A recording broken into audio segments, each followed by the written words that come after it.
Here are 4 things you can copy from the JJ Wolf serve to help improve your serve. Now, first, this video is courtesy of PTSO on YouTube. Make sure you subscribe to their awesome channel. I put their link in the description below. All right, let's watch his serve a few times.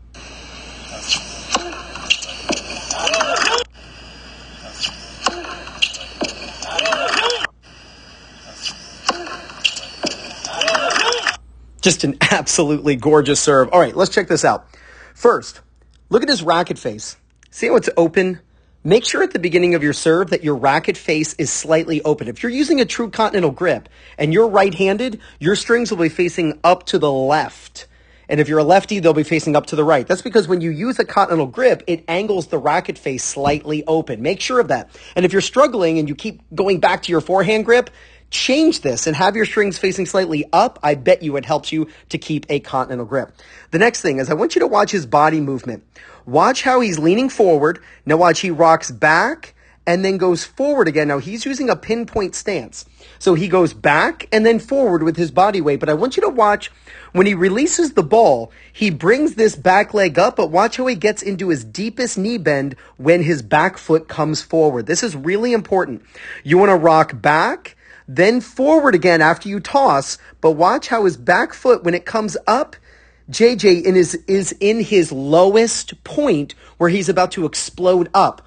You do not want to bring your back leg up, and then once it plants, then begin the knee bend. Just like, Felix Auger-Aliassime, you want to be bending your knees, right? And Sakari does the exact same thing. You want to bend the knees as that foot is coming up, so the moment it plants, you can explode up. By the way, look at his birthday hat movement. That racket passing right in over the head. If JJ were to wear a birthday hat, he would hit the hat off of his head every time. All right, here's the next thing. The toss. Now, I'm a big fan of having a lower toss compared to a higher toss. And what I like to do is take the ball and on video, put it so that the ball is at the top of the head. And all you got to do is drop a timer. We're going to see how long it takes for him to, from this point, to hit the ball. What I advise my students to have is their contact point to occur somewhere between 0.6 and 0.9 seconds. For context, Federer is 0.83. So let's see JJ here. Let's see how long it takes for him to hit the ball from that point. And he is at 0.63. Incredible that his toss is not super high. That means that once he releases that ball, his racket needs to go. And this is an easy way to increase racket speed. That if you toss lower, your racket needs to speed up in order to get to the ball before it drops too low. Now, no one would say that JJ's contact point is too low. And everyone in the comment section lately has been remarking saying, hey, Ryan, if you toss too low, then you're going to contact too low. No. I'll tell you this. Tossing too high makes people contact too low because then they have to wait for that ball to drop and then they let it drop too far and they end up hitting the ball too low.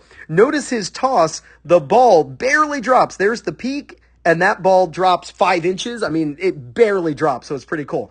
Here's the last thing. I want you to notice that when he is finished, he is hugging himself. And it's a little hard to see, but right here, we can see his tossing hand. Watch how his tossing hand drops, and then it tucks in against his body. Watch, it drops out in front, and then he brings it in against his body. And those are the fingers of his left hand. So let's keep track of that. When he's done, there it is right there. You can see the tossing fingers right there. Notice right at this point right here, he has his arms crossed. What is that called? The Power X, Vic Braden. So when your arms are crossed, when you're done, it helps you to have a reactive break. At this point right here, he starts to bring that arm in and it slows his body rotation down so he can actually accelerate the racket. So when you're done, finish with your arms crossed as a way to hit faster.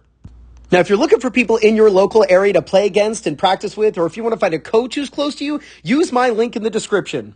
playyourcourt.com/2minutetennis. And when you use my link to sign up, you get 50% off.